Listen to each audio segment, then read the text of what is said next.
Pour le staff d'Augustin qui a été à l'heure, mais aussi pour nos doyens, Mamadou Koumié qui est là, qui est venu avant tout le monde, et tous comme Cheikh Tidiane Fall, qui sont nos doyens, qui sont une fierté pour ce que nous sommes, nous le revendiquons et nous sommes fiers de ce qu'ils ont eu à réaliser. Et merci encore une fois, à chaque fois que la NPS organise, ils sont toujours là à nous accompagner. Merci aussi au président Selou Diallo qui représente ici les photographes, l'Union nationale des journalistes photographes. Il est là avec Cheikh Tidiane Ndiaye, l'ensemble de la presse et le staff bien sûr de l'ANPS, la commission féminine, mais aussi les autres, Lamine Mandian Djidjo et Idrissa Sané. Le concept, il est simple. Nous ne sommes ni électeurs ni éligibles, mais le football nous intéresse particulièrement.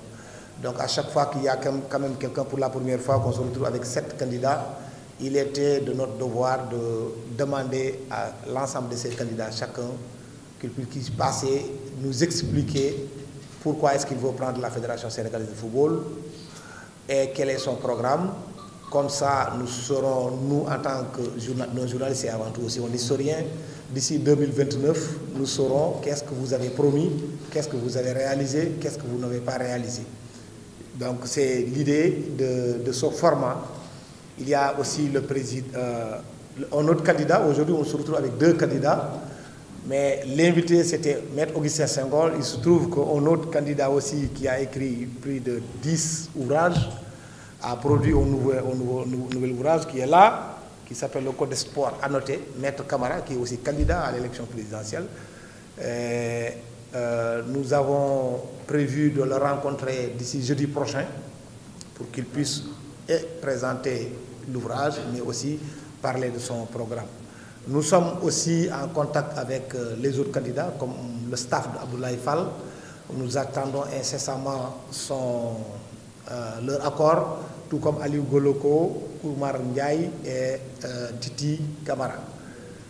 Sans occulter bien sûr Marie Touré déjà qui est passé avant-hier. Donc maître, je ne vais pas trop monopoliser la parole. Nafi a déjà présenté tout le staff qui est là. La balle est dans votre camp. Vous avez 90 minutes et j'ose espérer qu'il n'y aura pas de prolongation. On va vous donner la parole, vous allez dire un mot et les journalistes vont vous poser les questions. Moi, je ne serai même pas un arbitre, je vais me mettre plutôt au balcon pour suivre. Merci beaucoup.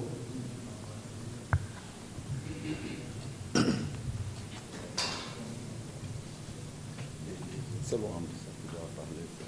Oui, c'est à vous de voir. Oui. Après, on verra ça.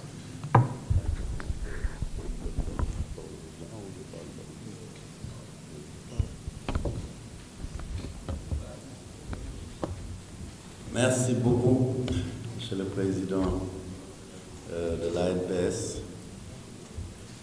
Permettez-moi d'abord de saluer justement les anciens de l'ANPS. D'abord Mamadou Koumié, dont vous avez pris la succession. Et l'éminent Mamadou Koumié que tout le monde connaît dans le monde du sport et au-delà. Et pour les saluer aussi en même temps, Cheikh Tidiane Fall, journaliste émérite qui a fait les beaux jours de la presse sportive sénégalaise, mais aussi ancien directeur de la communication de la SDE. Et c'est des personnes très avisées, très expérimentées, et donc nous sommes contents qu'ils soient là, dans cette salle. Je voudrais bien entendu saluer aussi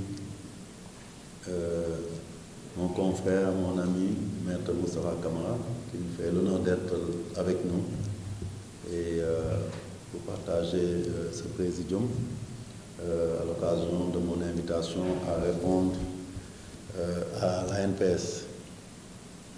Je saluerai à la suite de cela tous les journalistes présents ici, parce que c'est eux qui nous ont convoqués entre guillemets, et il nous paraissait important, par respect pour l'ANPS, mais aussi par respect pour l'ensemble du public qui est derrière l'ANPS, de venir nous présenter, exposer notre bilan, comme l'a dit la maîtresse de cérémonie, Nafi Amar Fall, présenter notre bilan,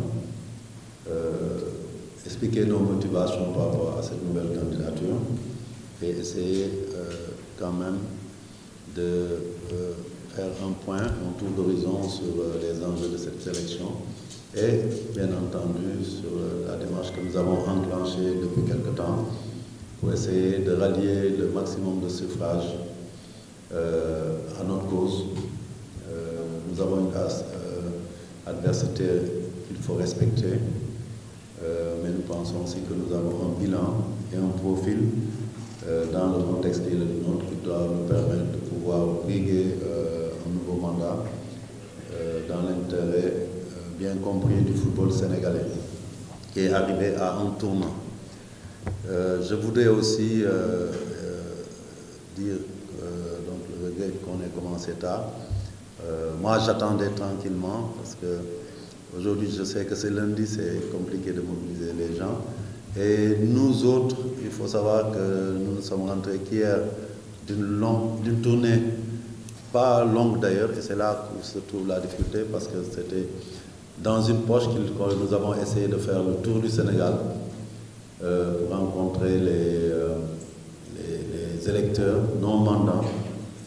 Et de jeudi à dimanche, nous avons circulé un peu partout, nous avons fait des milliers de kilomètres, avalé beaucoup de goudron pour pouvoir aller à la rencontre de nos mandants, échanger sur le bilan, plus que présenter le bilan, parce que nous n'avons pas eu besoin vraiment d'exposer un bilan. Parce que quand on arrivait quelque part, dans notre démarche, on donnait la parole d'abord aux membres statutaires de chaque ligue. C'est eux-mêmes qui faisaient le bilan. Et la grande satisfaction, c'est que où qu'on soit allé, il n'y a pas une seule ligue où les dirigeants du football, les acteurs du football n'ont décerné un statut plein et entier sur le bilan de notre équipe fédérale, mais aussi sur leur bilan. Parce qu'il faut le dire, ce mandat a été placé sur le sceau du Manko Wouti Ndamli. Et donc, ce Manko Wouti Ndamli inclut et même donne la primauté à la base. Parce que c'est la base qui a impulsé, qui a montré qu'elle voulait un football uni derrière les objectifs qu'on n'a jamais su atteindre. Et c'est de cela qu'est sorti notre programme de 2021-2025 qui s'appelait Manko Wouti Ndamli. Et c'est l'occasion de remercier tous ces acteurs à la base, tous ces décideurs, j'ai toujours l'habitude de dire nos vrais patrons, qui nous ont donné cette confiance et qui l'ont renouvelée à plusieurs fois pour que nous puissions atteindre les objectifs qui sont aujourd'hui, se sont transformés en un bilan plutôt élogieux pour le football sénégalais. Je contextualise toujours nos performances par rapport aux réalités du pays que nous sommes. Nous savons qui nous sommes le Sénégal, 18 millions d'habitants, 197 000 mètres carrés. Sur le plan économique, nous savons où est notre place. Nous sommes placés entre la 150e, la 175e place des pays les plus pauvres. Je pense même que quand on parle du Sénégal, on doit se classer par rapport aux pays les moins riches du monde, ou bien les plus pauvres, parce que c'est ça notre réalité. Et quand nous arrivons à placer ce football-là sur la carte du monde, à une place enviable, ça montre que ce bilan est largement positif.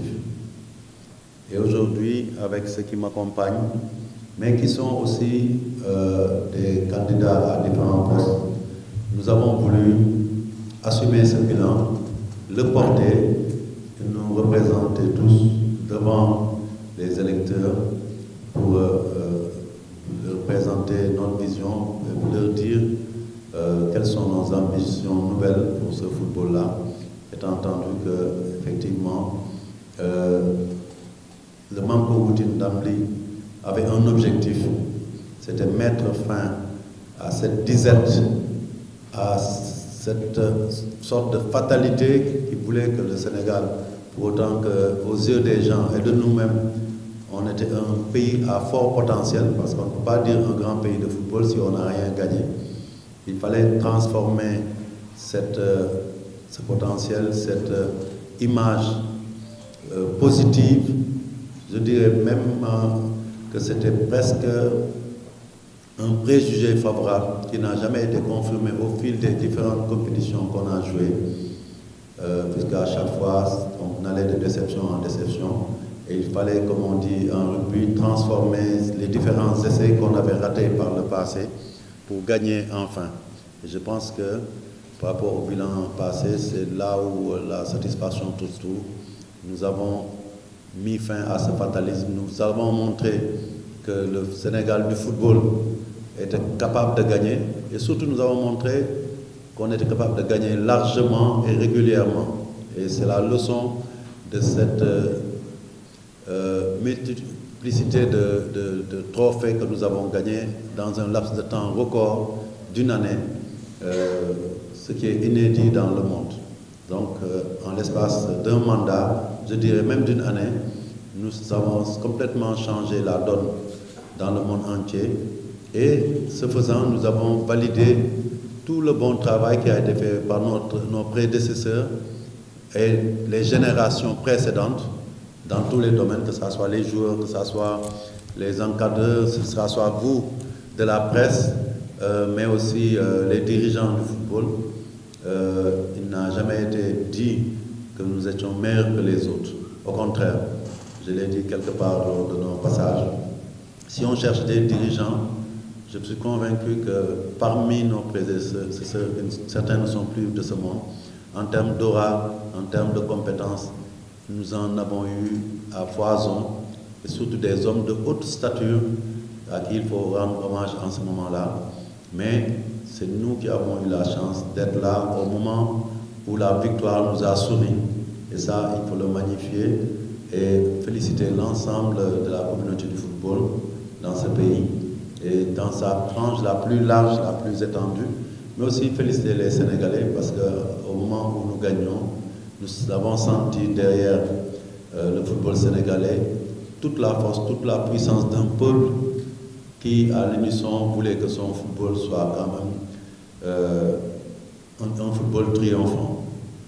Donc ça, je tenais à le dire. Si vous le souhaitez, je peux vous passer en revue tous les succès, les trophées qu'on a gagnés. Je pense que les trophées sont sur cette image que vous voyez derrière nous. Mais ce n'est même pas exhaustif, parce qu'en réalité, ces trophées ne montrent pas que quelques années plus tôt, nous avons gagné plusieurs titres dans le beach soccer. Ils ne montrent pas que dans notre zone UEFOA, nous sommes le pays qui gagne le plus de trophées dans toutes les catégories et genres. Pratiquement, nous trustons toutes les coupes qui sont mises en jeu au niveau de la zone UEFOA. N'oublions pas aussi qu'en 2015, nous avions gagné la coupe. Nous étions champions africains en ce qui concerne les Jeux africains de football. Mais souvent, c'est des trophées qu'on oublie. Mais parce que la volonté forte du Sénégal, des Sénégalais, c'était plus de gagner ce trophée continental en équipe nationale A. Et cela est venu. Et ça a été suivi derrière d'une flopée de victoires dans les autres catégories. Et il faut s'en féliciter. Mais aussi, le mandat 2021-2025, c'est des victoires. On peut dire que Ndamli s'est décliné aussi en termes de réalisation, palpable, visible, un peu partout dans le Sénégal. Aujourd'hui, en parcourant le Sénégal du football ces derniers jours, on a pu s'en rendre compte. On a commencé par le nord jusqu'au sud. Et aujourd'hui, on peut dire que le football sénégalais a eu un impact positif partout en termes de réalisation d'infrastructures, en termes de permanence et de régularité des compétitions. La régularité de nos compétitions, je pense, est un acquis dont on ne parle pas souvent. Pour le pays et les moyens que nous avons, aussi bien au niveau national qu'au niveau du football, arriver à gérer des championnats dans 5 divisions, les tenir sur un calendrier qui est de plus en plus respecté, ça n'a pas toujours été le cas. Aujourd'hui au Sénégal, on sait quand commence la saison et quand elle se termine. Et ça, c'est un élément important. Arriver à faire jouer tout le monde, partout, tout le temps, c'était aussi un défi, un challenge à relever. Parce qu'un football qui marche, ce ne sont pas seulement des équipes nationales qui gagnent.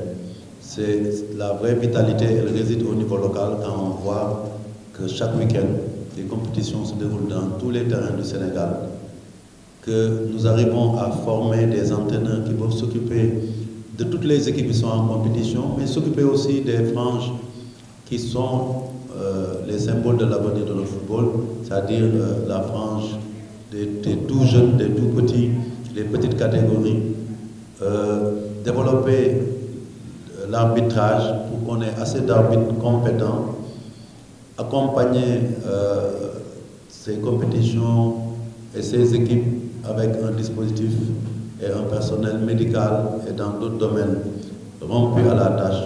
Et je pense que ça aussi, c'est des acquis indéniables.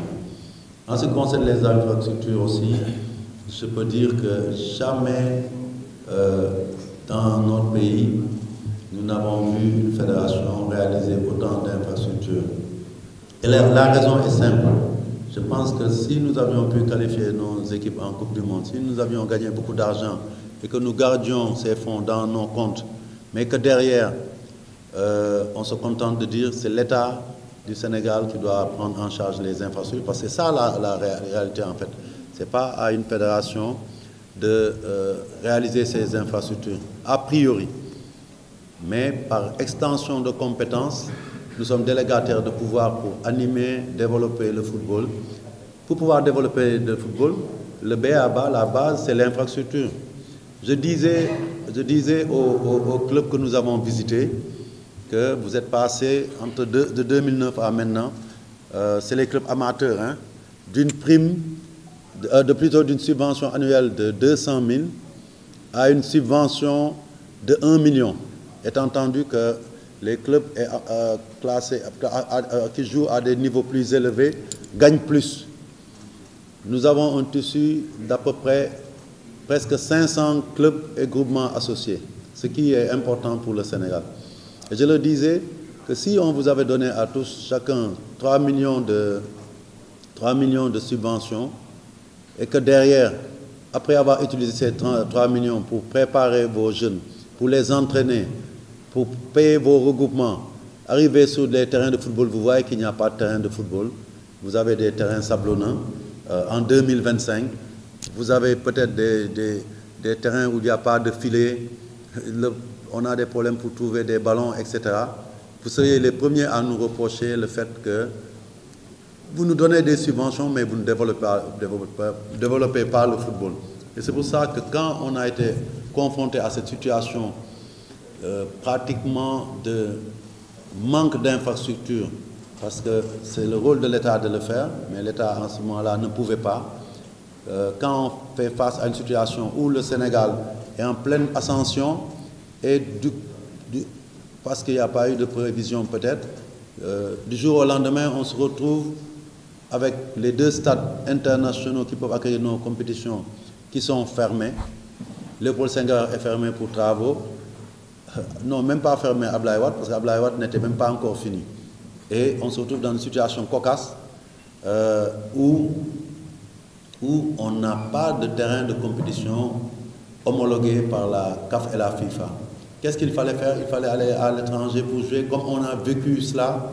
Moi, ça fait partie, parce que cette expérience à la tête de la fédération, c'est beaucoup de belles choses, mais on oublie toujours qu'il fut des moments où c'était très difficile. Et j'avais en tête que jamais en tout cas, nous devions revivre ce qui s'était passé quand on avait été suspendu à l'issue du match Sénégal-Côte d'Ivoire, où nous devions aller nous faire héberger par d'abord la Guinée et ensuite le Maroc. C'était terrible, c'était pathétique. Le football du Sénégal ne méritait pas ça. Et surtout aussi, c'était presque, on campait le décor d'échec qui ne serait pas imputable aux joueurs, qui ne serait pas imputable à la fédération, mais qui serait considéré comme des échecs. Et donc on s'est battu. On a mis pratiquement 1 milliard dans le stade Lat Dior, qui est devenu un stade international, alors que quelques mois avant, ce stade n'existait pas. Il n'y avait pas de gazon, il y avait du sable. Il était laissé à l'abandon. Les premières visites qu'on a faites, on se disait qu'on ne pourrait jamais mettre ça aux normes pour pouvoir jouer. Mais nous l'avons fait. Et on ne s'est pas contenté que de ça. On a dit que cette pelouse où nous avions investi presque 300 millions pour qu'elle soit aux normes internationales et qu'elle soit aux normes pour nos joueurs. Vous vous souvenez qu'ils se sont beaucoup plaints à l'époque de la qualité de la pelouse. On a fait venir une société spécialisée dans le gazon et ça nous a coûté beaucoup d'argent. On a formé des techniciens en gazon pour pouvoir faire en sorte que le Sénégal joue là-bas. Mais la communauté du football de Thiès réclamait d'utiliser ce gazon naturel. Et ce n'était pas possible. C'est comme ça qu'un jour que nous étions là-bas, quelques membres de la communauté du football sont venus nous voir et on s'est déplacé à Magnan-Soumaré. Je leur ai dit, il faut qu'on préserve pour l'équipe nationale cette pelouse-là, parce que sinon, si vous le dégradez, on va nous chasser du Sénégal et on va jouer à l'extérieur. Et quand on a visité, là aussi la fédération a fait le pari de doter ce stade-là, en partie avec nos fonds et en partie avec les fonds de la FIFA, les fonds FIFA Forward, d'un stade avec un gazon de dernière génération. Et nous avons, sur nos fonds propres aussi, construit une nouvelle tribune à Magnan-Soumaré pour permettre aux équipes locales, aux associations comme les équipes de Naïtan de pouvoir utiliser ce gazon synthétique qui est plus résistant et préserver le stade Lat Dior. C'est bon de donner ces informations-là parce que c'est tellement important. Et moi, sans vouloir être un peu dans la gloriole d'une fédération vis-à-vis d'autorités politiques, je disais que c'était extraordinaire de constater que Thiès, avec tout ce que cette ville a connu, ou cette région a connu de grands dirigeants, jamais on a pu avoir un stade aux normes, même de compétition nationale. Et c'est notre fédération qui s'est battue pour régler ce problème-là. Thiès découvrait pour la première fois les compétitions internationales avec l'équipe A qui jouait là-bas. Il se retrouvait au centre de l'Afrique parce que toutes les compétitions du Sénégal étaient suivies, mais aussi en faisant d'une pierre deux coups, on a doté Thiès d'infrastructures importantes. Aujourd'hui, souvent je le déplore parce que je pense que peut-être que vous alliez me poser la question sur ça, j'anticipe sur ça.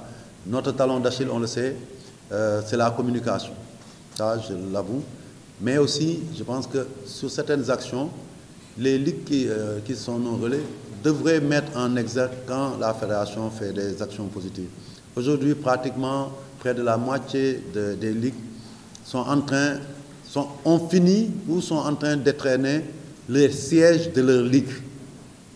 Avec 2 process, on a demandé au président de ligue, voyez avec vos autorités qui gèrent le foncier dans votre localité, dans votre ligue, trouvez-nous des terrains, donnez-nous les papiers et nous, on vous construit un siège de ligue pour que vous puissiez travailler dans de bonnes conditions, accueillir vos membres dans de bonnes conditions, parce qu'on sait que dans les ligues, des fois les clubs sont basés à des centaines de kilomètres de la capitale, et quand ces clubs-là se déplacent, ou les dirigeants de ces clubs se déplacent, ils n'ont même pas de lieu pour se réunir. Nous, quand on fait notre campagne, c'est valable pour nous comme pour les autres candidats, on est obligé soit d'exploiter certains espaces publics, comme les centres départementaux ou autres, ou bien de louer dans des hôtels très chers pour pouvoir les aider à nous accueillir chez eux. Et ça, c'était un problème. Et pour aussi rendre plus opérationnel ces ligues-là, nous avons lancé ce programme-là. Et aujourd'hui, il faut savoir que beaucoup de ligues ont bénéficié de ça. Les chantiers sont en cours pour certains. Pour Kaffrine, c'est totalement fini. J'ai visité récemment Fatick, où c'est pratiquement fini. Les autres sont en train de finaliser leurs travaux. D'autres ont vu la fédération faire des acquisitions d'immeubles qui seront à usage de sièges pour les ligues. Donc tout ça, c'est des investissements. Et c'est des investissements récents. Récents, parce que ça veut dire qu'on est dans une démarche en continu consistant à renforcer le dispositif en infrastructure. Je ne reviendrai pas, vous connaissez mieux que moi tout ce que nos infrastructures comme Toubab Dialaw et Guéréo nous ont apporté. Et les performances, je me souviens, il y a eu une campagne où je disais, à l'époque, on n'avait que Toubab Dialaw déjà, je pense que ça devait être en 2016, je disais que la donne fondamentale qui a changé le football sénégalais, surtout chez les jeunes et les dames, c'est l'érection et l'ouverture du centre de Toubab Dialaw. Mais cette donne fondamentale s'est renforcée quand nous avons pu utiliser notre pouvoir de lobbying, parce que le rôle du dirigeant aussi c'est ça, pour faire en sorte que la CAF nous mette à disposition le centre d'excellence Youssoupha Ndiaye de Guéréo, parce que ça nous a permis aussi d'atteindre un autre niveau dans la préparation de nos équipes et dans la capacitation aussi de ce qui fait notre fierté et qui doit rentrer dans notre bilan. Moi je le dis toujours, quand je serai plus président, il y a des choses qui vont me marquer. C'est le fait qu'on parle de beaucoup de trophées que nous avons gagnés. Ce n'est pas être en opposition avec l'expertise extérieure, hein, mais une de mes fiertés, c'est que tous les trophées que j'ai gagnés, que nous avons gagnés, l'ont été avec des entraîneurs sénégalais. Avec des entraîneurs sénégalais. Avec des entraîneurs sénégalais. Il nous est arrivé de payer très cher l'expertise extérieure. Avec des noms ronflants, nous n'avions jamais pu gagner. Et pourtant, en mettant toutes les conditions nécessaires, tout l'environnement nécessaire autour de nos équipes, les conditions de préparation nécessaires, et en faisant confiance en notre expertise, je parle des entraîneurs, mais tout ce qui gravite autour de nos équipes aussi. Aujourd'hui, même nos équipes U15 sont formatées à l'image de l'équipe A. Quand vous allez là-bas, ils sont accompagnés par tout le dispositif qui accompagne l'équipe A pratiquement. Jusqu'à maintenant, jusqu'aux vidéo-analystes. Donc c'est ça qui est la donne fondamentale. Et pour parler aussi de ces centres-là, nous avons aujourd'hui à Guéréo une réserve de 20 hectares, clôturée et fermée. Ce sera un héritage qu'on laissera ici, où on commencera de l'utiliser, de l'exploiter avec des plateformes de terrain, des centres d'hébergement et d'autres activités à l'intérieur pour renforcer notre capacité à préparer nos athlètes. Et ça aussi, c'est un acquis indéniable. Et quand nous, on arrivait en 2009, tout le monde le sait, il y avait zéro infrastructure pour la Fédération sénégalaise de football. Il y avait juste le siège qui avait été inauguré par Sepp Blatter un peu après la CAN et la Coupe du Monde 2002. C'est l'ancien siège de la Fédération, mais qui ne répond plus aux normes, c'est trop étroit, c'est dans une zone qui est dans un environnement qui n'est pas propice à valoriser l'image d'une fédération et même au travail pour les agents qui y travaillent. Donc c'est pour ça que nous nous sommes délocalisés. Et il faut le savoir aussi, parce que des fois on ne dit pas tout, même ce siège-là avait des problèmes. Sur le plan foncier, nous avons eu beaucoup de problèmes à gérer cela. Quand nous avons voulu transformer, on s'est rendu compte que tout n'était pas en règle. Le titre foncier, dans sa globalité, n'était pas au nom de la fédération, etc. etc. Mais c'est bon que les gens sachent, surtout dans des moments comme ça. Et je disais que les gens ne communiquent pas assez. Il est important qu'aujourd'hui, les clubs, quand on a tourné, j'ai vu que les clubs ne savaient même pas que nous avions acquis des biens immobiliers pour leur ligue et que ça leur appartenait. Et donc tout ça va renforcer le patrimoine de la fédération. De la même manière que on s'est personnellement, moi-même je me suis battu, mais avec d'autres, pour récupérer l'ancien bâtiment de la Ligue du Cap-Vert qui se trouve au point E. Et le projet, c'était de construire un immeuble R+6 à R+8 pour accueillir ce qui serait la maison du football. Comme aujourd'hui, vous êtes chez vous ici à la maison de la presse, j'en profite pour saluer le DG, donc Sambou Biagui. Et donc ce projet est dans les bacs. Si nous sommes élus, en tout cas nous nous battrons, ça fait partie de nos projets, de nos programmes, doter la fédération d'une structure propre à même, et non seulement de valoriser l'image de la fédération, mais de rendre opérationnelle notre administration. Le volet marketing aussi, on a fait des pas de géant. Je vois que dans la campagne, les gens en parlent beaucoup, mais c'est très souvent en méconnaissance de cause que autre chose. Ce n'est pas parce que rien n'a été fait, mais c'est parce qu'eux-mêmes ne savent pas ce qui existe et ce qui a été fait. Aujourd'hui, nous avons un tissu de sponsoring qui se développe, qui est assez consistant. Nous avons travaillé à gérer l'image de cette fédération.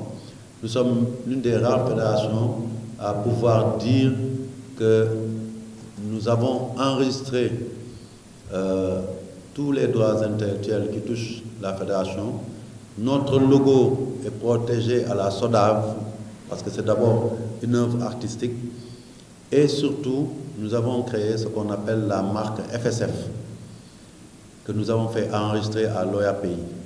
Vous allez à l'OAPI, vous tapez, vous verrez que la marque FSF, parce que quand on protège une marque, il y a plusieurs éléments qui sont protégés. Et on les appelle des classes. Ça touche à l'audiovisuel, ça touche à l'image de la fédération, la protection du logo, les produits dérivés, tout ça est protégé aujourd'hui. N'importe qui utilise l'entête de la fédération ou crée une marque qui s'appelle Fédération sénégalaise de football peut être attaqué en justice et nous aurons raison. Et d'ailleurs, ce qui nous a poussé à le faire à l'époque, c'est quand on a vu dans un grand film, je pense que c'était Un prince à New York 2, un jour, il y a quelqu'un qui m'envoie une vidéo en disant « mais j'ai vu sur Netflix le film Un prince à New York 2 », parce que la société de production appartient à Eddie Murphy, Murphy Productions, et on montre l'héroïne à côté de l'acteur principal, c'est une dame noire américaine. On lui a taillé un maillot Puma magnifique, en 2 pièces. Elle se pavane dans la forêt avec le logo de la fédération en plein milieu. Je sais que notre logo a été conçu comme tel, certains le critiquent, mais je sais que c'est assez flashy, c'est assez vivant et ça peut attirer des gens. Et ils l'ont exploité, sans nous demander l'autorisation, sans qu'on soit au courant. Quand j'ai contacté Puma, ils ont dit qu'eux-mêmes n'étaient pas au courant. Et j'avais dit à l'époque, il est bon qu'on fasse une procédure en justice. J'avais même contacté un avocat. Mais au moment de l'enclencher, j'ai dit, attention, il y a une faille. On n'a pas pris le soin de protéger notre logo. On l'avait déjà protégé uniquement au niveau des droits d'auteur, à la SODAV, mais on ne l'avait pas encore enregistré à l'OAPI. Donc c'est sur ces entrefaites que j'ai contacté un expert qui s'appelle Doudou Sagnan, ceux qui sont proches du ministère de l'Industrie, parce que c'est eux qui gèrent généralement tout ce qui est marque et autres, connaissent ce monsieur-là, parce qu'il a travaillé dans l'administration, mais c'est un expert en matière de marque et de propriété intellectuelle. Et on lui a confié le dossier, et aujourd'hui, on peut être fier de dire que tous les droits de la fédération sont protégés. Et c'est ça qui peut permettre de développer le marketing et le sponsoring dans un pays. Ce qui se passe au Sénégal n'existe qu'ici. N'importe qui peut se réveiller un jour, faire un maillot, prendre le logo de la fédération, les autres attributs attachés à notre marque et quand même exploiter, gagner des millions. Vous vous souvenez de notre action contre les commerçants sénégalais? Il a fallu qu'il y ait des interventions au plus haut niveau. Je pense que c'était avant la Coupe du Monde au Qatar, quand on a saisi la direction de la douane et la police qui s'occupe du respect des droits de propriété intellectuelle. Ils avaient saisi et à l'aéroport et au port des valeurs de plusieurs dizaines de millions. Et c'est au dernier moment qu'on a dû libérer parce qu'il y avait une pression du public qui voulait ces maillots, même en fake malheureusement. Et certaines autorités nous ont dit, Augustin, il faut lâcher du lest et tout. On a lâché du lest. Et d'ailleurs, à titre de reconnaissance, l'UNACOA était venu, quand ils ont fini, ils ont reconnu qu'ils ont gagné beaucoup d'argent, ils étaient venus nous donner un chèque de 20 millions. Parce que ce que je leur avais dit, je leur ai dit, que vous puissiez en vivre, je peux comprendre, mais vous ne pouvez pas nous exploiter à ce point-là. Prendre tout et garder l'argent pour vous, pendant que nous, on se fatigue à trouver des moyens pour développer le football. Bon, ils l'ont fait une fois, mais ils ne sont plus revenus. Et je pense que la logique aurait voulu que chaque année, après avoir calculé leur chiffre d'affaires, qu'ils viennent désintéresser la fédération. Mais je peux vous dire que nous sommes à ces niveaux de gestion et de développement de notre football. C'est des aspects qui ne sont pas visibles, parce que je pense que le niveau de maturité aussi de notre communication a posé problème. Moi, je n'ai jamais de difficulté à reconnaître ce qui ne marche pas, et c'est un des chantiers que nous voulons régler prochainement. Par rapport à notre... Oui, il m'a dit que c'est le football qui est comme ça. Hein. C'est Nafi Amar qui m'a dit de parler du bilan. Le bilan du football sénégalais... ouais. 30 minutes, hein. Oui, donc maintenant je rentre dans le bilan du football sénégalais. Je peux en parler 2 jours. Hein.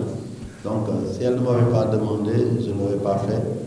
Et que là, je le fais parce que les gens ont besoin de savoir.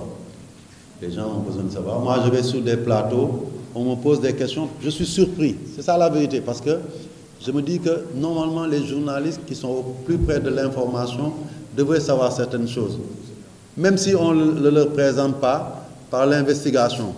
Quand moi, je suis en campagne et qu'on me pose des questions qui me surprennent, je dis que je transforme ma campagne pour la présenter en campagne d'information et de communication pour que les gens sachent ce qu'on a fait. Après, quand je commence, même quand sur les plateaux, là, c'est eux qui me posent des questions. Ils me disent non, mais il faut t'arrêter. Je dis, c'est vous qui avez voulu avoir le bilan. Je le donne de manière aussi exhaustive. Ne m'arrêtez pas. Donc, c'est cela. Mais je sais que la plupart savent. Après, il y en a qui savent, qui veulent occulter parce que ça n'arrange pas que les gens sachent. C'est vrai. Mais je veux revenir un peu à ce bilan-là du Manko Outindamli et aux raisons de ma candidature et aussi à cette nouvelle démarche, ce nouveau programme que nous sommes en train de lancer qui s'appelle Manko Sarsindamli. Parce que la base de notre volonté de briguer un nouveau mandat repose sur un esprit de continuité, un esprit de consolidation des acquis et pour terminer à la fin, un esprit de transmission d'un football sénégalais qui est un football performant dans la durée. Je pense que c'est capital aujourd'hui. Parce que malgré le bilan élogieux dont j'ai parlé, on sait aujourd'hui que cette solidité, ce beau tableau, ne repose pas forcément sur des acquis définitifs. À tout moment, l'édifice peut s'écrouler parce que l'environnement général de notre pays, l'environnement des affaires ne nous permet pas de nous asseoir sur des certitudes durables. Et ce faisant, nous devons veiller à ne pas être les propres fossoyeurs de notre football en créant des ruptures là où il n'y a pas lieu de faire des ruptures. Je peux comprendre que les gens me disent, moi je lis comme ça, ou j'écoute des fois certains candidats qui disent on va faire le renouveau, d'autres disent, par exemple le camp de ceux qui étaient avec moi disent unité et stabilité. La stabilité, nous y sommes. Nous gérons cette fédération depuis des années. Et quand je dis nous, ce n'est pas Augustin Senghor, c'est toute la classe dirigeante du football. Depuis 2009, depuis 2014-2015, zéro crise. De 2009 à 2013, effectivement, on a connu de grandes vagues parce qu'il nous fallait d'abord nous battre pour exister, pour durer. Parce que moi, du haut de mon poste d'observateur, et je prends à témoin des gens comme Mamadou Koumé ou Cheikh, ils savent que moi, je n'étais même pas intéressé aux affaires de gestion de fédération. Pour me faire entrer même dans le comité de normalisation, j'ai dû prendre des conseils, notamment Cheikh, pour lui dire, Cheikh, moi, cette histoire-là, cette histoire de football-là, ça va me fatiguer, laisse-moi dans mon cabinet. Et c'est en discutant avec eux, des Cheikh, des Koumé, tout ce que j'ai dit, bon, ok, si je peux apporter, parce qu'à cette époque, les juristes qui s'intéressaient au football et qui avaient une certaine expertise dans ce domaine-là ne couraient pas les rues. Moustapha n'était pas encore là. Et les gens m'ont sollicité pour entrer dans le comité de normalisation. C'est comme ça que je suis venu. Et quand on est arrivé aussi, on sait qu'il y avait un establishment qui était là. qui voulait se présenter après la normalisation. Et j'ai gagné à la grande surprise de tout le monde, hein, parce que peu de gens m'ont donné des chances de gagner en 2009.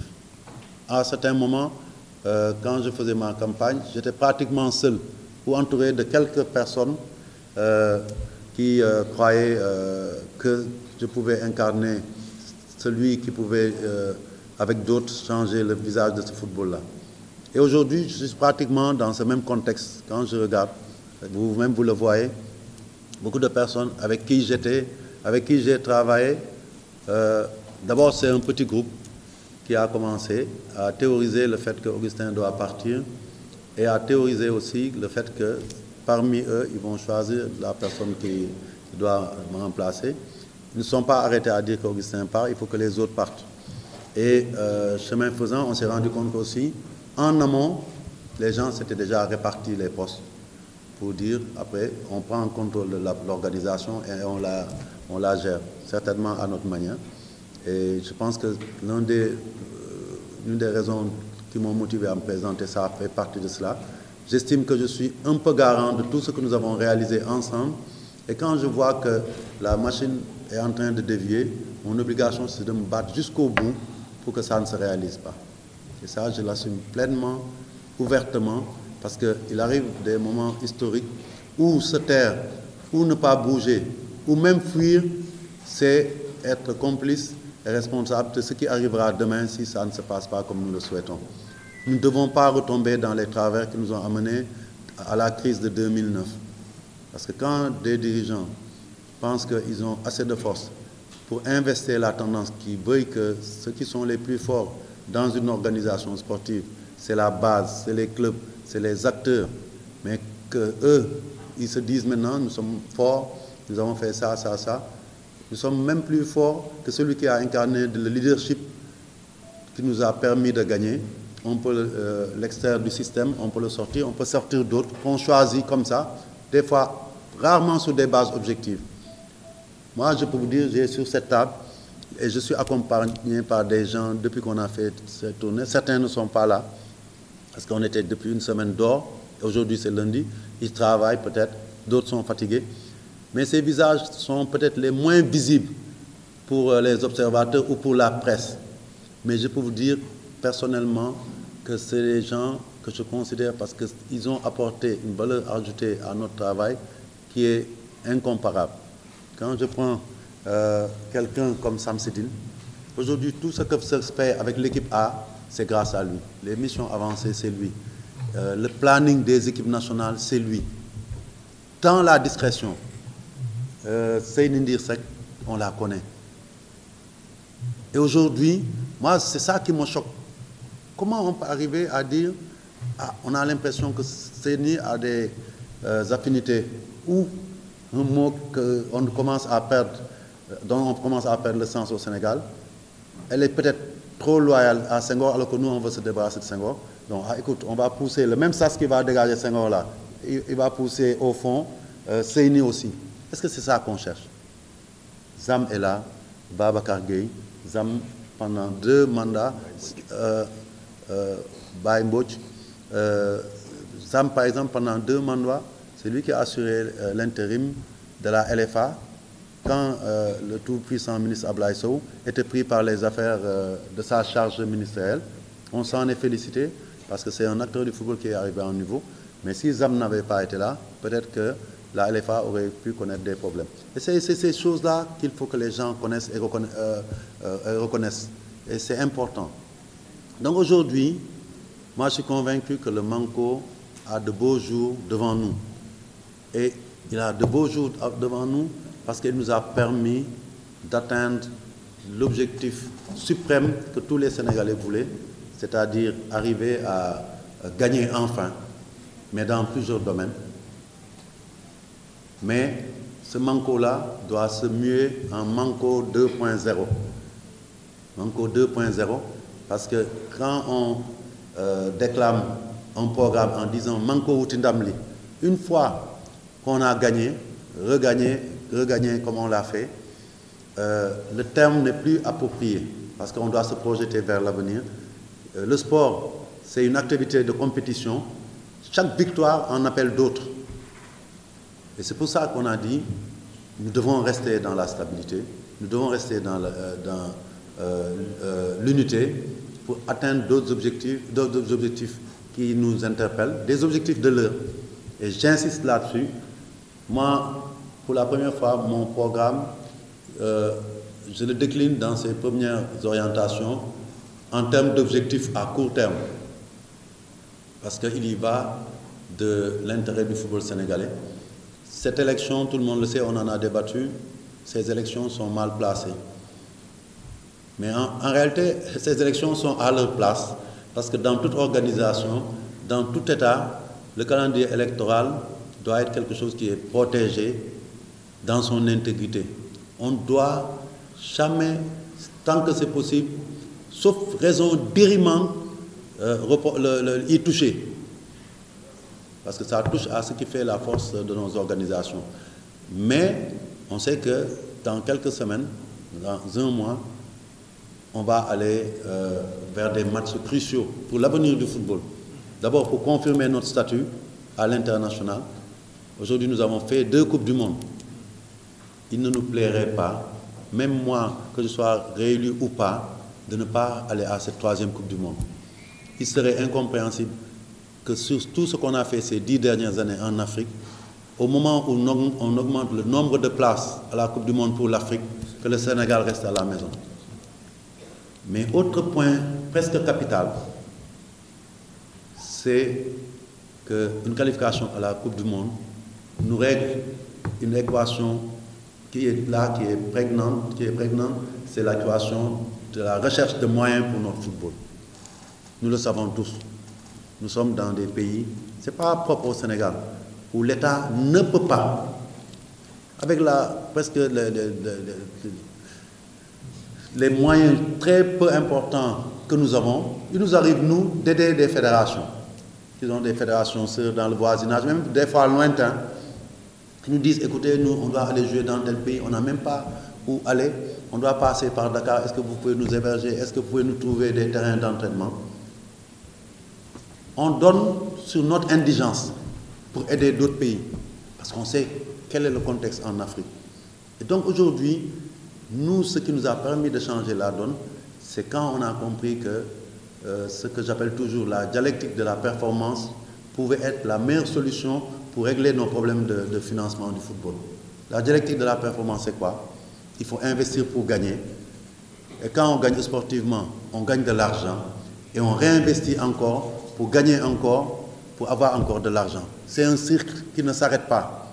Et c'est notre économie du football au Sénégal qu'on a mise en place au sein de la fédération pour que, malgré le manque de soutien dans des domaines importants, moi je ne reprocherai à aucun État du Sénégal en ce moment-là, quel que soit le régime, de n'avoir pas pu ou de ne pas pouvoir mettre beaucoup d'argent. C'est mon souhait.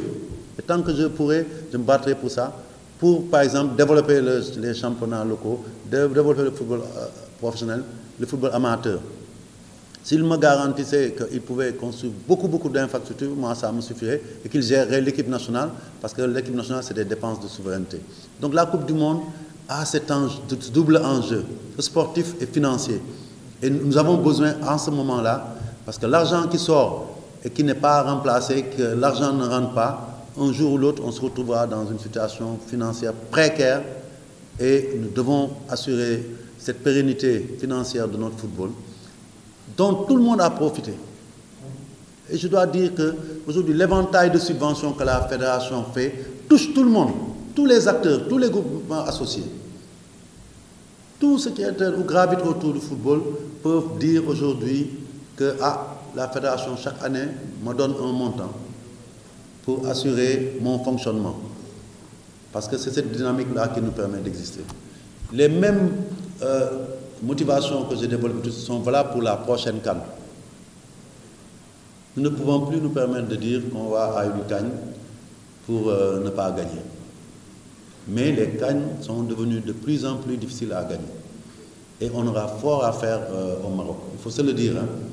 Ça, si on n'en est pas conscient, c'est un problème. Mais par contre, quand on se targue d'avoir battu l'Angleterre, d'avoir battu le Brésil, on ne peut pas avoir un autre choix en allant à une Coupe d'Afrique que de dire on va pour gagner et de l'assumer. Et aujourd'hui, moi je dis, comme tout à l'heure j'en ai parlé, dans mon programme, le point E1, c'est gagner la prochaine Coupe d'Afrique et retourner en Coupe du Monde pour la 3e fois successive pour essayer de battre le record de parcours africain en Coupe du Monde. Ce n'est pas une mince affaire, mais je peux m'engager sur ça parce que j'ai la foi nous avons cette capacité, nous avons ce potentiel dans le terrain autour de l'équipe nationale. Et vous savez que le Maroc a été en demi-finale. Quand je veux battre le record, pour faire égaler le Maroc, il faut que j'aille en demi-finale de Coupe du Monde. Mais le potentiel qu'on a, l'équipe qu'on a, si cette équipe est bien entourée, accompagnée par l'État, elle a une bonne fédération, une fédération expérimentée, la démocratie veut qu'il y ait du changement. Mais il faut qu'on soit conscient que le changement peut amener, si c'est venu au mauvais moment, ou si c'est radical, peut amener à une déconstruction des acquis que nous avons. Et c'est pour ça que je dis, aujourd'hui, parler de rupture radicale, après avoir fait l'éloge de la santé du football sénégalais. Même nos adversaires aujourd'hui, qui n'étaient même pas dans l'appareil de la fédération, ils reconnaissent que nous avons bien travaillé. Ils reconnaissent que le bilan est élogieux. Pourquoi, bon Dieu, devons-nous tout raser pour repartir de zéro?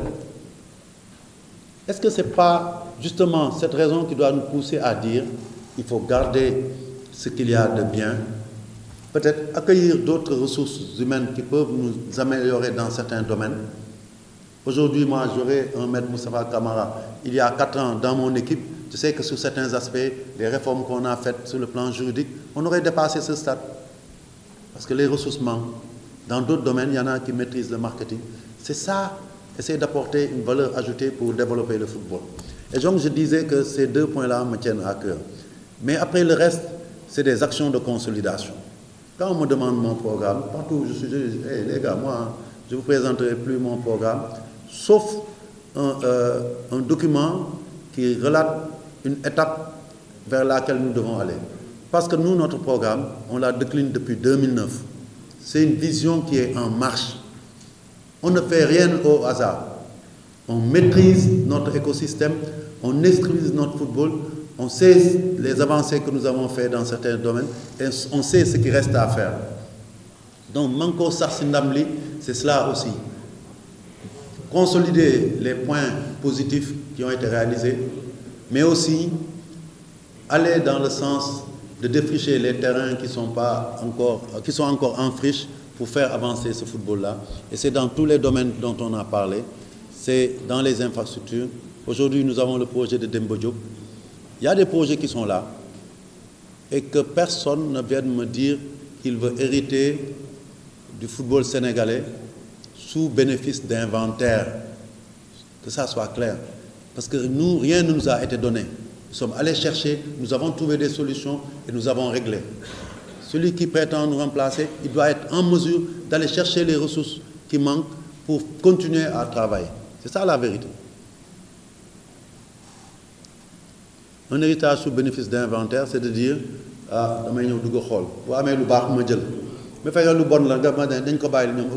c'est trop facile. Hein? Nous, quand on est arrivé ici, on n'a rien trouvé. Ça, je l'assume. On sortait d'une normalisation. Les documents de passation de service avec mon grand frère Sayer sont là. Le comité de normalisation n'avait pas vocation à faire rentrer de l'argent. Il gérait une réforme du football pour repartir sur de nouvelles bases. On avait 0 franc.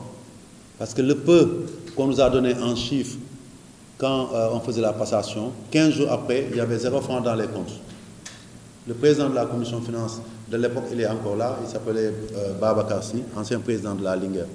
On était obligé de prêter à la fédération ou même de financer volontairement pendant des mois et des mois. Et après, on a travaillé, on s'est adapté, on s'est battu pour qu'on arrive à cela. Donc, l'équation financière là, elle commence quand on fait une campagne, aujourd'hui, en 2025 pour le Sénégal, par dire comment on peut trouver de l'argent. Comment on peut trouver de l'argent? Pas dire, annoncer des montants ronflants en disant je vais donner 50 millions, je vais donner 500 millions aux vainqueurs du championnat. Pour moi, c'est de la démagogie, pure et simple. Et moi, je reste réaliste parce que je connais la maison comme le bout de mes doigts. Je sais les leviers qu'il faut toucher. Je disais tout à l'heure à quelqu'un, la prochaine étape sur les infrastructures, c'est quoi? Parce que c'est un moyen de mobiliser des ressources, c'est pouvoir transformer tous ces assets fonciers dont je vous ai parlé en titres fonciers auprès de l'État pour pouvoir les valoriser au niveau bancaire. Quand on a 20 hectares en titre foncier ou bien en bail, on peut aller mobiliser des fonds dans une banque et donner ces terrains-là en garantie pour pouvoir réaliser tous nos projets et financer le football en permanence. Par exemple, si nous devons aujourd'hui aller, en attendant que la FIFA, si nous sommes qualifiés en Coupe du Monde, nous donne les 6 milliards ou 8 milliards, on peut aller dans une banque, présenter des projets, par exemple pour finir Demba Diop, et se faire financer en donnant des garanties, et derrière, quand les versements de la FIFA viendront, nos banques ou établissements financiers pourront se payer.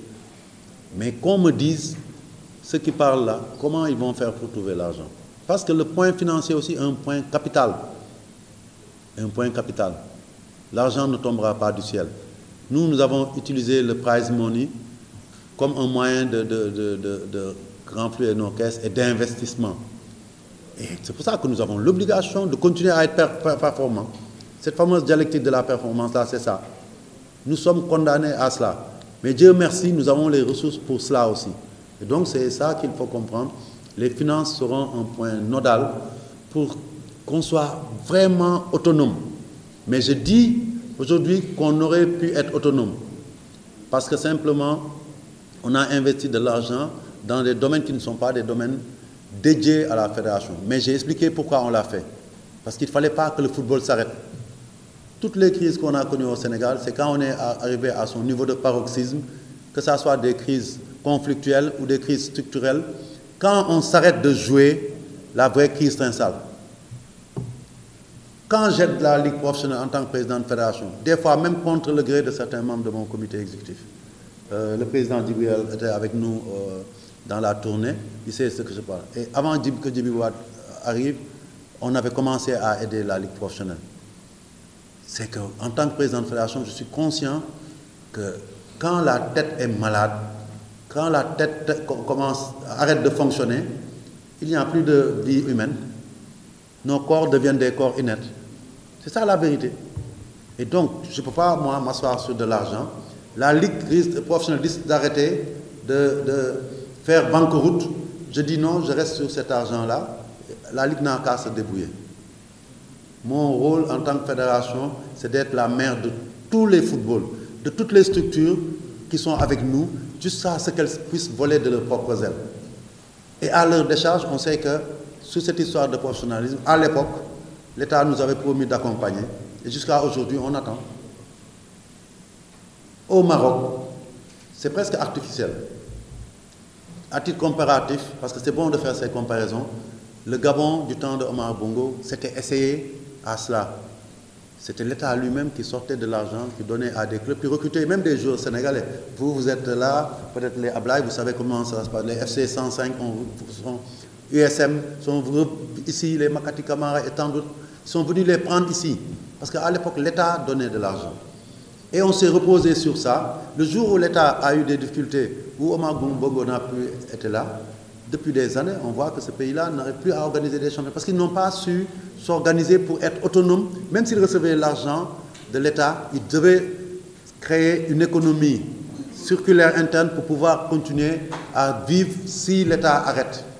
Et c'est pour ça que moi, je ne suis pas trop fan du tout financement étatique quand on parle de sport et particulièrement de football. Nous devons développer notre propre économie du football qui nous assurera, quel que soit le temps, quel que soit le climat, une autonomie financière pour que nos activités continuent. Donc c'est ça aujourd'hui l'enjeu. Au niveau des formations, aujourd'hui on sait que nous avons besoin de renforcer notre dispositif. Nous avons eu ces 2 centres, Nous avons mis en place une académie fédérale.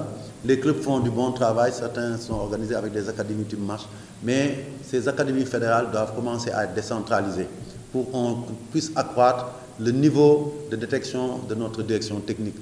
Qu'au lieu que les jeunes talents viennent à la fédération, c'est à la fédération d'aller vers ces talents-là, où qu'ils se trouvent au Sénégal, où qu'ils se trouvent. Et ça passe par des infrastructures dans des coins les plus reculés. Je parlais tout à l'heure d'une de mes fiertés, ma deuxième fierté. Ça fait partie des choses que je retiens, peut-être même plus que certains trophées. Hein. Parce qu'en réalité, ces trophées, c'est bon pour l'image, c'est bon pour beaucoup de choses. Mais les vrais investissements qui ont un impact humain, sportif et social, c'est quand une fédération, par ses moyens, va jusqu'à Kédougou, dépenser un peu moins de 300 millions pour les doter d'une pelouse synthétique. Et que ces jeunes qui sont dans des coins reculés puissent, comme les jeunes de Dakar, quand ils doivent jouer leur match, quand ils doivent s'entraîner, dire « nous, on a un gazon synthétique ». Et quand on va dans ces coins, on se rend compte de cela. L'autre jour, en rentrant sur Dakar hier, on est arrivé quelque part et des personnes m'ont interpellé. Et c'était un village. Hein. Il m'a dit, mais président, cette gazon, il n'y a pas de parce que notre village, il y a un gazon synthétique.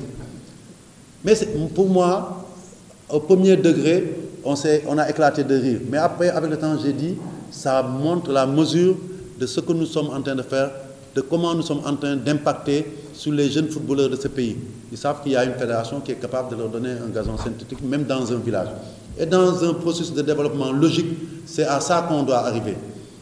Parce que dans les grands pays de football, dans les pays européens ou autres, quand on va, je ne vais pas aller dans la campagne, même à Paris, quand on circule, on voit qu'à chaque quartier, c'est à ce niveau qu'ils sont. Chaque quartier a son terrain synthétique. Vous allez au Maroc, vous allez à Rabat ou à Casa, tout au long de la corniche, c'est des terrains à n'en plus finir. Et vous savez quoi? La vérité, c'est que chaque fois qu'on a battu ces équipes-là, on doit se dire que ça relève du miracle. Dans notre pays-là, dans ce football-là, on est dans le miracle permanent. On n'a pas les mêmes moyens que les autres. Et malgré tout, on est capable de les challenger, de nous créer un état d'esprit et de nous développer parce qu'on s'est adapté à ces circonstances pour trouver les raccourcis, pour faire en sorte que nos joueurs, nos joueuses soient aussi compétents. Et chaque fois qu'on a décidé d'investir dans un domaine, immédiatement on a vu l'impact. Je prends l'exemple de l'équipe féminine. Il y a 2 jours, on était quelque part, on était à Sédhiou, pendant qu'on faisait les présentations, Seyni avait son téléphone, on regardait la finale. Quand on a regardé Maroc-Nigeria, avec Seyni, on se disait, on est persuadé que ces équipes-là, le Sénégal en finale féminin aurait pu les battre. Parce que quand on regarde comment on a perdu contre la Zambie, comment on a perdu contre le Maroc, et qu'on voit le match de Maroc-Nigeria, on se dit qu'en l'espace de 5-6 ans, on a pu résorber un gap abyssal entre le football féminin sénégalais et ce qui se fait de mieux dans le football féminin africain. C'est ça le miracle permanent du football sénégalais qu'il faut reconnaître. Et c'est pour ça que je pense qu'aujourd'hui, à l'heure où on parle, on doit consolider, on doit se stabiliser, on doit se reposer sur nos atouts. Et nos atouts aussi, c'est tous ces dirigeants qui ont acquis beaucoup d'expérience, qui travaillent tous les jours, à commencer par moi. Je n'ai pas l'habitude d'être trop prétentieux, mais j'estime que du haut de mon expérience, de mes compétences, du fait que j'ai les yeux ouverts sur le monde du football, aussi bien en Afrique et dans le monde, je me considère comme un atout majeur au moment où on doit faire face à de nouveaux défis qui nous attendent. Et c'est cela que je voulais vous dire.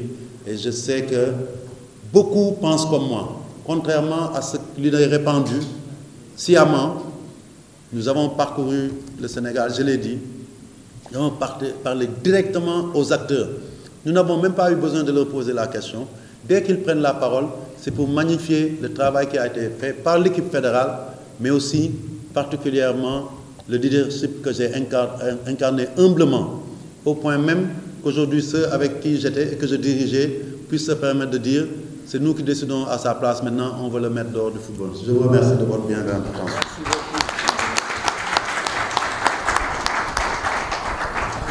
Nafi Amar Fall, un avocat, on ne lui donne pas toute l'attitude de pouvoir développer ce qu'il veut. Donc, toi qui as posé la question, Maître Augustin Senghor a déjà parlé. 1 heure de temps. 1 heure.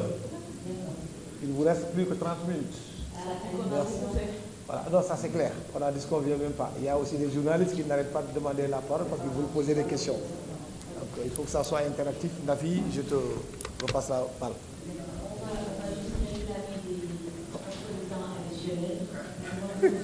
Ça existe en football.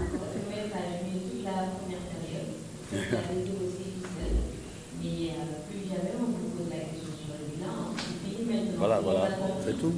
J'ai anticipé sur les questions. C'est bien, là, on a tous les éléments de réponse concernant le bilan. On va pouvoir attaquer à cette nouvelle question. Marco, ça c'est l'année. On va poser des questions en fonction de cela. Et je rappelle qu'on a donc plusieurs profils au président. On a un profil sur le football féminin, 2 sur la Ligue amateur. Sur le football professionnel aussi, on pourra interpeller certaines idées. Et on a bien sûr. On a fait de même avec Matam et Saint-Louis, où les gens ont répondu présent. Nous sommes allés jusqu'à Ziguinchor. Et je pense que nous devrons faire une compilation de toutes ces rencontres pour voir comment l'ambiance était positive à Ziguinchor, parce qu'ils nous avaient attendus, parce que nous tous, les urbains, là, on pense que le Sénégal c'est petit, mais c'est tellement faux, parce que quand tu prends la route, tu te rends compte que c'est vaste. Le jour où nous devions aller à Ziguinchor, nous avons quitté Tamba, nous sommes allés à Vélingara, parce que dans la Ligue de Kolda, on a décomposé les visites, parce que c'était le souhait des acteurs. Nous sommes passés par Vélingara, ils nous ont reçus, nous sommes allés à Kolda. De Kolda, nous sommes partis au crépuscule à Sédhiou, avant de continuer sur Ziguinchor. On devait être à Ziguinchor à 19h. Nous y sommes arrivés à minuit. Et les clubs Ziguinchorois nous ont attendus là-bas. Finalement, en cours de route, on a même transformé, parce qu'ils attendaient depuis très longtemps, la rencontre en dîner-débat. Devant tous ces grands organes et tous ces grands noms du football sénégalais, le doyen Fall, le doyen Koumé. Et donc, pour moi, cette question, comme j'ai toujours dit, mon engagement dépasse les élections. Nous, au Sénégal, simplement pour élection. Voilà, élection, et j'ai toujours fait de l'enseignement à l'Université de Dakar depuis 2009 avec le master droit économie du sport. Aussi avec les productions que je fais scientifiques depuis maintenant 20 ans. Donc ça dépasse les élections. Pour moi, participer aux élections, c'est une manière aussi de contribuer aux idées. Parce que l'élection, ce n'est pas simplement faire Khalis à gauche à droite. Je pense que c'est mieux aussi qu'on expose nos idées. Comme on dit en France, on n'a pas de pétrole, mais on a des idées. Si tu as des idées, l'eau monde. Et moi, au départ, je me disais avec ces élections, il faut un changement radical. On a changé, on a une défli. Et après, quand je suis arrivé sur le terrain, je discute avec beaucoup d'acteurs, à Saint-Louis, à Louga, à Tambacounda, à Kédougou, à Sédhiou, à Dakar, et puis aussi beaucoup de gens qui travaillent dans le football depuis très longtemps. Mais il y a un moment plus simple pour moi au Sénégal, mais aussi j'ai interrogé des gens aussi, je dis, je suis allé sur le terrain, voilà le constat que j'ai eu, et j'ai discuté avec ces gens qui connaissent très bien le fonctionnement des fédérations nationales. Parce que le Sénégal, il ne faut pas simplement nous simplement la fédération sénégalaise de fonctionner, mais nous aussi, il y a une fédération en Afrique et dans le monde. Et ce que j'ai constaté, c'est qu'il y a vraiment des acquis au Sénégal. Il y a des acquis. Parce que si on est une fédération les 20 premières fédérations rang classement FIFA. C'est un budget avec le budget de la Fédération sénégalaise de football, 18e. Ça n'a rien à voir. Ça n'a rien à voir. Et le Sénégal, quand même, la fédération arrive à faire des performances extraordinaires sur le plan sportif par rapport à le budget. Donc, vous voyez, en matière de formation, en matière d'infrastructure, en matière aussi de gouvernance et de stabilité, parce qu'avant 2009, quand même au Sénégal, chaque fois, il y a une prime, chaque fois, c'est des clans, c'est des problèmes.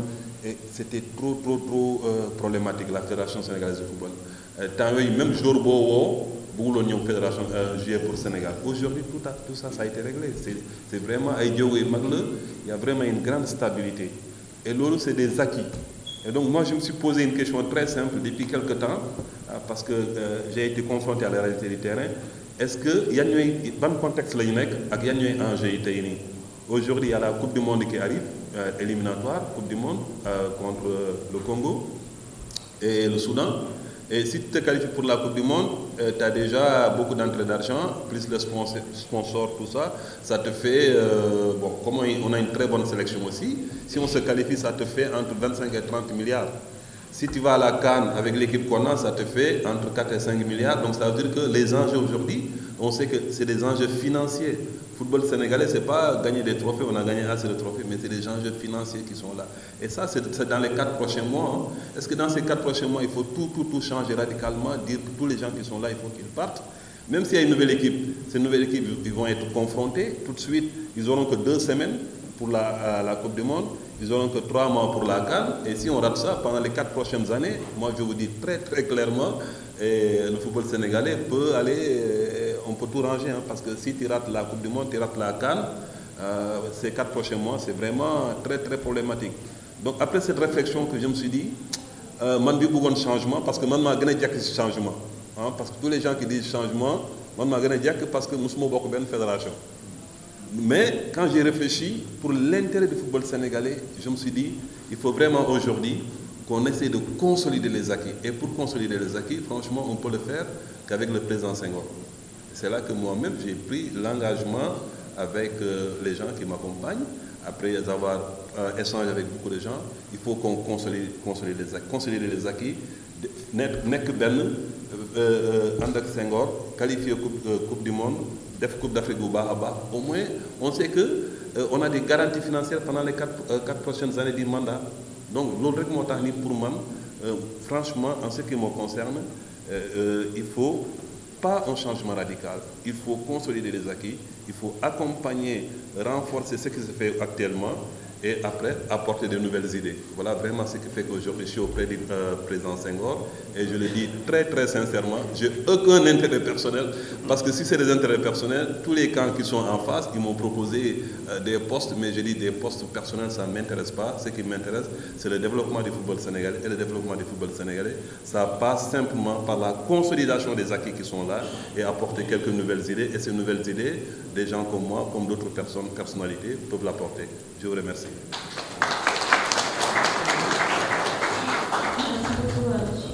Kamara. On va donner donc la parole à M. Sankouyali, directeur de la Maison de la Presse, pour quelques mots et on continuera ainsi la séance de questions-réponses.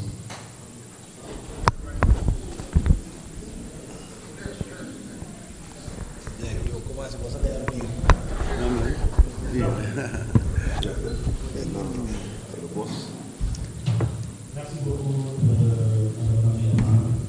ou de la CAN. Et les 2 dernières années, on est allé jusqu'au dernier tour éliminatoire de la Coupe du Monde, mais à chaque fois, on est tombé soit sur le Ghana, soit sur le Nigeria. Je pense qu'il y a eu pas mal d'avancées qui ont été faites et j'ai envie de faire plus et je pense que je mérite de faire plus. Comme le disait tout à l'heure M. Biagui, il y a pas mal de personnes qui regardaient le football féminin. Même si on joue le matin, je vous garantis les samedis, si vous venez au stade Alassane Djigo, c'est plein. Il y a beaucoup de personnes qui viennent pour regarder le football féminin. Donc je pense qu'il y a eu beaucoup d'avancées, comme pour le président de la fédération. Pourquoi changer une équipe qui gagne? On a l'expérience, on a l'expertise et on a les compétences. Et je pense que vous-même, vous devez vous en rendre compte parce qu'on a partagé pas mal la Coupe d'Afrique en 2022 et cette fois-ci, vous étiez en interne. Donc, vous devez bien comprendre l'investissement que nous faisions, nous, pour vraiment faire avancer le football féminin. J'entends des fois des candidats qui disent « Oui, donnez le football féminin aux personnes qui sont dedans, à qui ça appartient. » Quand moi, je suis kenn gënuma ci yey dama nekkoon joueuse pare nekk capitaine équipe nationale loolu doyuma dama dem jàngi RTS laay liggéeyee comme technicienne. En 2011 j'ai tout arrêté, je suis partie en France mettre caméraman là mes témoins parce que ñoo nekkandoo woon Marseille. J'ai fait mon master 1 à Toulouse, mon master 2 je l'ai fait à Marseille. ba ma paree am na lu ma fa waroon téye de dama ko fa baax parce que dama gëmoon ne ñun suñu génération manqué wu ñu woon talent mais dañoo manqué woon ku ñu guider ku ñu wan yoon bi ba ñu egg ci fi ñu yëg seen i tey ma amoon gëm sama bopp nag ne tey bu ma amee compétence yenn yi man mun naa yóbbu football féminin bi fu kawe te ñoo ngi ci yoon bi des na nag ñoo ngi ci yoon bi te am naa gëm-gëm ne dinaa ko yóbbu fu gën a sore fii Ahmed Augustin Senghor à mes côtés parce que gëm naa ko wóolu naa ko te moom it wóolu na ma wóolu gi ma wóolu moo tax tey ñu yegg si fii parce que mënoon naa am programme ñëw proposé ko mu ne ma lii day jeexal xaalis bi déedéet dañuy dugg regroupement 3 mois bi yaa ngi sànq la wax 1 mois 3 mois nga am 5 sélections féminines 5 te bu njëkkoon benn kese moo amoon léegi am nga 5 am nga futsal am nga U15 am nga U17 am nga U20 am nga équipe senior gars yi lan lañ bëgg ma si profité di féliciter sama président Augustin Senghor ndax tey jii nii dañ kaa tabbu mu nekk meilleur président de fédération ci Afrique yépp te loolu du lu ndaw nañuy bàyyi di fëkk jëf lu na weng jarul di jeex ñun ñëpp xamante nañ parce que ñoo nekkandoo woon di liggéey te gis nañ lépp ni mu demee gars yi nañ bàyyi caaxaan football bi duñ ko fowe de te duñ bàyyi ñu koy fowe lépp lu ñu mën nag dinañ ko def ñun dañuy voté am nañ voix dinañ dem dinañ voté xam nañ fi ñuy voté moo tax tey ñu ñëw toog fii nii. D'exploitation, des excédents de gestion. Et ces excédents doivent nous servir non pas à thésauriser, à garder de l'argent, mais à les réinvestir dans les activités du football. Et la deuxième chose que je veux clarifier, c'est que même nos sources de revenus sont encadrées. Quand on va dans nos statuts, il y a une disposition dans les statuts qui dit voilà les ressources d'une fédération. Voilà les ressources d'une fédération. Ça peut être des dons élects, ça peut être les ressources de sponsoring, ça peut être des droits commerciaux, parce que les droits commerciaux, ça regroupe d'ailleurs plus largement le marketing, le sponsoring, les droits TV, etc. C'est plus large, les droits commerciaux. Ça peut être les subventions, soit publiques, soit des entités faîtières du football mondial ou continentaux. À la base, c'est ça les vraies ressources d'une fédération. Et ces ressources-là ne sont pas extensibles. Tant qu'on reste sur des principes de financement, comment on peut dire, safe, propre, parce que quelqu'un l'a dit aujourd'hui. On reste sur des principes de financement propres. Quand je dis propre, moi set quoi. Comme vous avez dit, madame, khalis bu lew bu set. Nos fédérations ne doivent pas faire entrer khalis bu set. Bu jugé ci drogue wala bu jugé ci lenen. Wala bu ñu xamul fu mu jugé. Waru ñu jël khalis bobu diko financer football. Normalement, même moi président de fédération, bu ma ñëwé ma génné khalis wala ma génné ay moyens. Sank ñu me poser question bis dina ci yex. Ma génné ay moyens yo xamné sen tolluwaay dafa bare bu fekkee ne dëkk bu ñu organiser la war nañu laaj yow xaalis bi ngay dugal ci football foo ko jëlee loolu mooy dëgg donc yi ma la wax yooyu yi ma la cité mooy source de revenus. Après au fil du temps c'est instauré le principe des récompenses financières pendant très longtemps dans le sport en général. Il y a des fédérations aujourd'hui quand tu vas à une canne de karaté on te donne juste un trophée quand tu es champion d'Afrique. On ne te donne pas d'argent. Il y a un certain nombre de fédérations, et particulièrement la FIFA et peut-être le comité olympique, international olympique, qui peuvent se permettre, au sortir des grandes compétitions, de payer des prize money, des récompenses financières à côté des récompenses sportives que sont les trophées ou les diplômes qu'on donne. Ce prize money s'est développé à tel point que c'est devenu lucratif. Qu'est-ce que vous croyez? Les clubs et les présidents et les joueurs qui se plaignaient de trop jouer, de surjouer dans une saison. Pourquoi ils sont renoncés à leurs vacances là pour aller à Miami, à Chicago ou ailleurs pour jouer la Coupe du Monde des clubs? Parce que là, la force de conviction de l'argent est passée par là.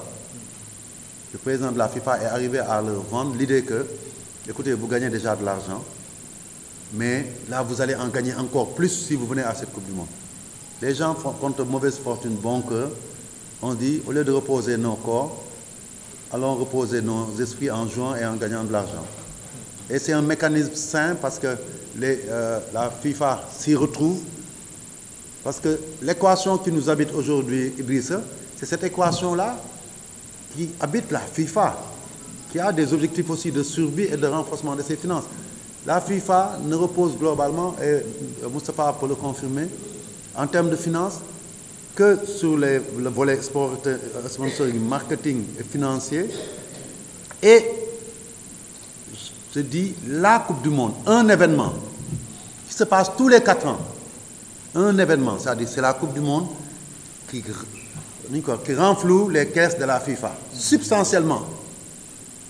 C'est devenu l'activité sportive majeure du monde entier, et même de l'histoire. Même si les JO sont importants, je ne pense pas qu'ils prennent autant de revenus que la Coupe du Monde. Donc, mais la FIFA, aujourd'hui, est ce que la fédération est devenue pour nos acteurs, pour nos démembrements, et même pour nos groupements associés, et même pour l'État. La FIFA a la même problématique. Elle a voulu accompagner les 211 associations par des investissements, en injectant aussi des fonds.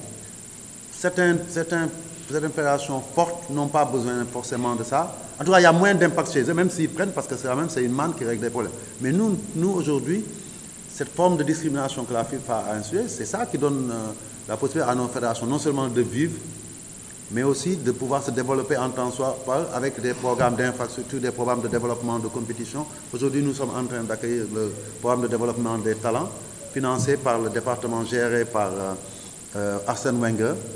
Et on a choisi le Sénégal comme pays pilote. C'est une autre réussite aussi. Ça veut dire qu'on est une référence en matière de formation dans le football des jeunes. Et ça, on l'oublie. On est sorti de nulle part. Donc ça, c'est important qu'on le sache.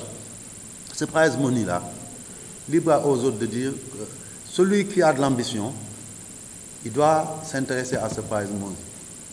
Parce que le prize money, plus il est important, plus ça veut dire que tu as atteint tes objectifs sportifs. Donc c'est pour ça que je dis que ils ont un lien direct.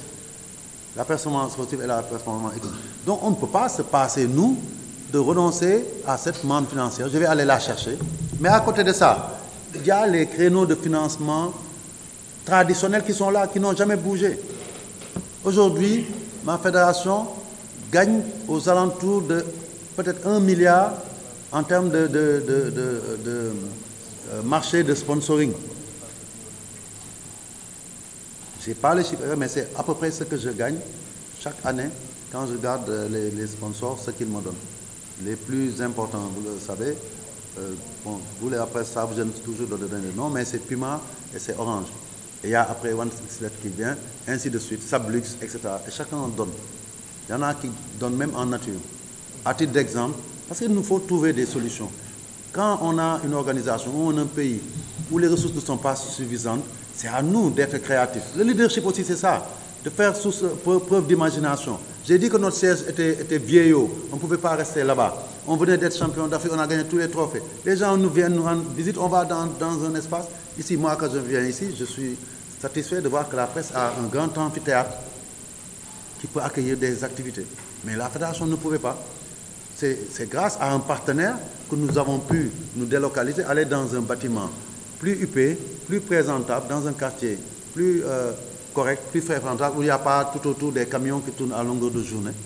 Mais ça, si je n'ai pas cette idée de dire, je prends un de mes partenaires qui est dans l'immobilier, je lui trouve un bailleur qui se trouve être aussi leur client, il me loue et moi je ne sors pas de l'argent. C'est lui qui paye sur ce qu'il me doit. Donc ça, je le fais. Donc ça, il faut savoir que les sources de revenus sont des sources réglementées. Ce n'est pas nous qui les créons. Et on ne peut pas créer ex nihilo de la ressource. Mais après, en jouant sur les droits commerciaux, aujourd'hui avec la digitalisation, on a les recettes de guichet. On a les recettes de guichet qui peuvent être une source de revenus et qui l'ont été à un moment donné quand le stade Léopold Senghor était fonctionnel. C'est nous les premiers qui, sur des matchs, avons pu dégager des bénéfices avec Léopold Senghor de plus de 160 millions. C'était la première fois. C'était un match Sénégal-Cameroun et on l'a refait avec un match Sénégal-Congo, ici à Léopold Senghor.